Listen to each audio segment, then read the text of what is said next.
सबसे पहले मेरा आप सभी को प्यार भरा प्रणाम। मैं मधु जोशी स्वागत करती हूँ आपका अपने YouTube चैनल मधु गढ़वाली 121 पे। तो दोस्तों, आज की वीडियो में मैं आपको बैसाख मास की कथा सुनाऊंगी। आप भी मेरे साथ बैसाख मास की कथा का श्रवण कीजिए। कथा ध्यान पूर्वक और पूरी जरूर सुनिएगा। बैसाख मास में भगवान विष्णु की पूजा अर्चना करने से व्यक्ति को शुभ फल की प्राप्ति होती है। बैसाख मास को धर्म और करुणा का प्रतीक माना जाता है। मान्यता है कि इस महीने में भगवान परशुराम और गौतम बुद्ध का जन्म हुआ था। इस पूरे माह में बैसाख मास की कथा माहात्म्य पढ़ने से भगवान विष्णु की कृपा प्राप्त होती है। बैसाख मास की कथा। सूत जी कहते हैं, महात्मा नारद के वचन सुनकर राजर्षि अम्बरीश ने विस्मित होकर कहा, महामुने, आप मार्गशीर्ष आदि पवित्र महीनों को छोड़कर बैसाख मास की ही इतनी प्रशंसा क्यों करते हैं? उसी को आप सब मासों में श्रेष्ठ क्यों बतलाते हैं? यदि माधव मास सबसे श्रेष्ठ और भगवान लक्ष्मीपति को अधिक प्रिय है तो उस समय स्नान करने की क्या विधि है? बैसाख मास में किस वस्तु का दान, कौन सी तपस्या तथा किस देवता का पूजन करना चाहिए? कृपा निधे, उस समय किए जाने वाले पुण्य कर्म का आप मुझे उपदेश दीजिए। सतगुरु के मुख से उपदेश की प्राप्ति दुर्लभ होती है। उत्तम देश और काल का मिलना भी बड़ा कठिन होता है। राज्य प्राप्ति आदि दूसरे कोई भी भाव हमारे हृदय को इतनी शीतलता नहीं प्रदान करते हैं जितनी कि आपका यह समागम। नारद जी ने कहा, राजन सुनो, मैं संसार के हित के लिए तुमसे माधव मास की विधि का वर्णन करता हूँ, जैसे कि पूर्व काल में ब्रह्मा जी ने बतलाया था। पहले तो जीव का भारतवर्ष में जन्म होना ही दुर्लभ है, उससे भी अधिक दुर्लभ है वहाँ मनुष्य की योनि में जन्म। मनुष्य होने पर भी अपने अपने धर्म के पालन में प्रवृत्ति होनी तो और भी कठिन है। उससे भी अत्यंत दुर्लभ है भगवान वासुदेव में भक्ति और उसके होने पर भी माधव मास में स्नान आदि का सुयोग मिलना तो और भी कठिन है। राजेंद्र, जिन लोगों ने बैसाख मास में भली भांति के उपचारों द्वारा मधु दैत्य के मारने वाले भगवान लक्ष्मीपति का पूजन कर लिया, उन्होंने अपने जन्म का फल पा लिया।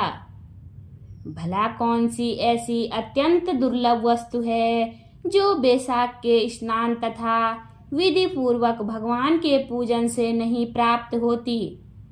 जिन्होंने दान, होम, जप, तीर्थ में प्राण त्याग तथा संपूर्ण पापों का नाश करने वाले भगवान श्री नारायण का ध्यान नहीं किया, उन मनुष्यों का जन्म इस संसार में व्यर्थ ही समझना चाहिए। जो धन के रहते हुए भी कंजूसी करता है, दान आदि किए बिना ही मर जाता है, उसका धन व्यर्थ है। राजन, उत्तम कुल में जन्म, अच्छी मृत्यु, श्रेष्ठ भोग, सुख सदा दान करने में अधिक प्रसन्नता, उदारता तथा उत्तम धैर्य, ये सब कुछ भगवान श्री विष्णु की कृपा से ही प्राप्त होते हैं। महात्मा नारायण के अनुग्रह से ही मनोवांछित सिद्धियां मिलती है। जो कार्तिक में, माघ में तथा माधव को प्रिय लगने वाले बैसाख मास में स्नान करके मधुहंता लक्ष्मीपति दामोदर की विशेष विधि के साथ भक्ति पूर्वक पूजा करता है और उसकी शक्ति के अनुसार दान देता है, वह मनुष्य इस लोक का सुख भोग कर अंत में श्री हरि के पद को प्राप्त होता है। जैसे सूर्योदय होने पर अंधकार नष्ट हो जाता है, उसी प्रकार वैशाख मास में प्रातः स्नान करने से अनेक जन्मों की उपार्जित पाप राशि नष्ट हो जाती है। यह बात ब्रह्मा जी ने मुझे बताई थी। भगवान श्री विष्णु ने माधव मास की महिमा का विशेष प्रचार किया है। अतः इस महीने के आने पर मनुष्यों को पवित्र करने वाले पुण्य जल से परिपूर्ण गंगा तीर्थ, नर्मदा तीर्थ, यमुना तीर्थ अथवा सरस्वती तीर्थ में सूर्योदय से पहले स्नान करके भगवान मुकुंद की पूजा करनी चाहिए। इससे तपस्या का फल भोगने के पश्चात अक्षय स्वर्ग की प्राप्ति होती है। भगवान श्री नारायण अनामय रोग व्याधि से रहित है। उन गोविंद देव की आराधना करके तुम भगवान का पद प्राप्त कर लोगे। राजन, देवादिदेव लक्ष्मीपति पापों का नाश करने वाले हैं। उन्हें नमस्कार करके चैत्र की पूर्णिमा को इस व्रत का आरंभ करना चाहिए। व्रत लेने वाला पुरुष नियमों का पालन करें, शक्ति के अनुसार दान दें, भूमि पर सोएं, ब्रह्मचर्या व्रत में दृढ़ता पूर्वक स्थित रहें तथा हृदय से भगवान श्री नारायण का ध्यान करते हुए कृच्छ आदि तपस्याओं द्वारा शरीर को सुखाएं। इस प्रकार नियम से रहकर जब वैशाख की पूर्णिमा आए, उस दिन मधु तथा तिल आदि का दान करें। श्रेष्ठ ब्राह्मणों को भक्ति पूर्वक भोजन कराएं, उन्हें दक्षिणा सहित धैनु दान में दें तथा वैशाख स्नान के व्रत में जो कुछ त्रुटि हुई हो उसकी पूर्णतया के लिए ब्राह्मणों से प्रार्थना करें। जिस प्रकार लक्ष्मी जी जगदीश्वर महादेव की प्रिया है, उसी प्रकार माधव मास की मधुसूदन को बहुत प्रिय है। इस तरह उपयुक्त नियमों के पालन पूर्वक 12 वर्षों तक वैशाख स्नान करें। अंत में मधुसूदन की प्रसन्नता के लिए अपनी शक्ति के अनुसार व्रत का उद्यापन करें। अम्बरीश, पूर्व काल में ब्रह्मा जी के मुख से मैंने जो कुछ सुना था वह सब वैशाख मास का महात्म्य तुम्हें बता दिया है। मुने, अम्बरीश ने पूछा, मुने, स्नान में परिश्रम तो बहुत थोड़ा है, फिर भी उससे अत्यंत दुर्लभ फल की प्राप्ति होती है। मुझे इस पर विश्वास क्यों नहीं होता? मुझे मोह क्यों हो रहा है? नारद जी ने कहा, राजन, तुम्हारा संदेह ठीक है।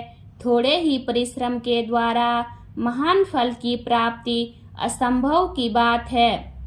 तथापि इस विश्वास करो, क्योंकि यह ब्रह्मा जी की बताई हुई बात है। धर्म की गति सूक्ष्म होती है, उसे समझने में बड़े बड़े पुरुषों को भी कठिनाई होती है। श्री हरि की शक्ति अचिंत्य है, उनकी कीर्ति में विद्वानों को भी मोह हो जाता है। विश्वामित्र आदि क्षत्रिय थे, किंतु धर्म का अधिक अनुष्ठान करने के कारण वे ब्राह्मणत्व को प्राप्त हो गए। अतः धर्म की गति अत्यंत सूक्ष्म है।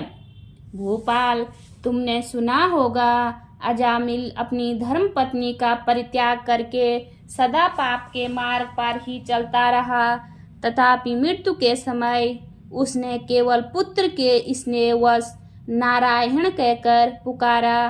पुत्र का चिंतन करके नारायण का नाम लिया, किंतु इतने से ही उसको अत्यंत दुर्लभ पद की प्राप्ति हुई। जैसे अनिच्छा पूर्वक भी यदि आग का स्पर्श किया जाए तो वह शरीर को जलाती ही है, उसी प्रकार किसी दूसरे निमित्त से भी यदि श्री गोविंद का नाम का उच्चारण किया जाए तो वह पाप राशि को भस्म कर डालता है। जीव विचित्र है, जीवों की भावनाएं विचित्र है, कर्म विचित्र है तथा कर्मों की शक्तियां भी विचित्र है। शास्त्र में जिसका महान फल बताया गया हो वही कर्म महान है, फिर वह अल्प परिश्रम साध्य हो या अधिक परिश्रम साध्य। छोटी सी वस्तु से बड़ी वस्तु का नाश होता देखा जाता है। जरा सी चिंगारी से बोझ तिनके स्वाह हो जाते हैं। जो श्री कृष्ण के भक्त हैं उनके अनजाने में किए हुए हजारों हत्याओं को युक्त भयंकर पातक तथा चोरी आदि पाप भी नष्ट हो जाते हैं।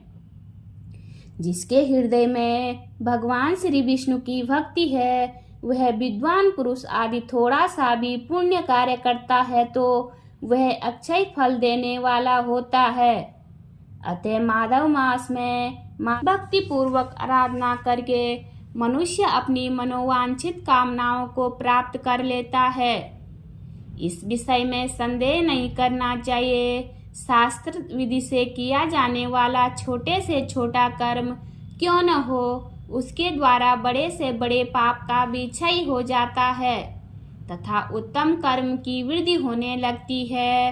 राजन, भाव तथा भक्ति दोनों की अधिकता से फल में अधिकता होती है।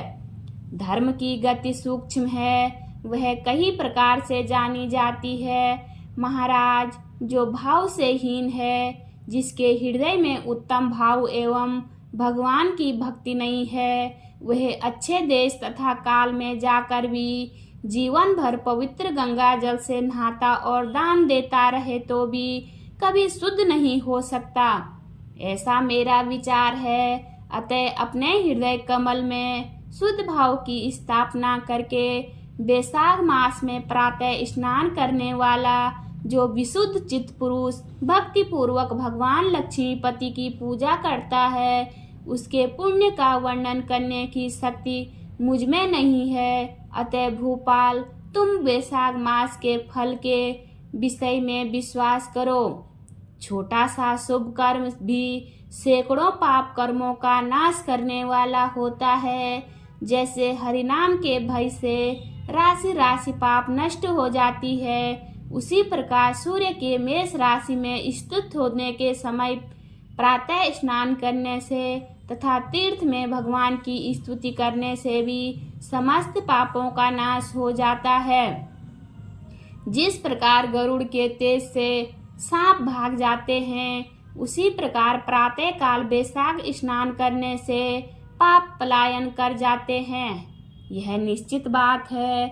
जो मनुष्य मेष राशि के सूर्य में गंगा या नर्मदा के किनारे में नहाकर 1, 2 या तीनों समय भक्ति भाव के साथ पाप प्रशमन नामक स्तोत्र का पाठ करता है, वह सब पापों से मुक्त होकर परम पद को प्राप्त होता है। अम्बरीश, इस प्रकार मैंने थोड़े में यह बैसाख स्नान का सारा महात्म्य सुना दिया। अब और क्या सुनाऊं। बोलिए विष्णु भगवान की जय। उम्मीद करती हूँ आपको वीडियो पसंद आई होगी। वीडियो पसंद आए तो वीडियो पे लाइक कीजिए, कमेंट कीजिए, अपने दोस्तों के साथ शेयर कीजिए। चैनल पे नए हो तो सब्सक्राइब ज़रूर कीजिए। मैं मधु जोशी मिलती हूँ आपको अगली वीडियो में। तब तक के लिए बाय बाय, धन्यवाद।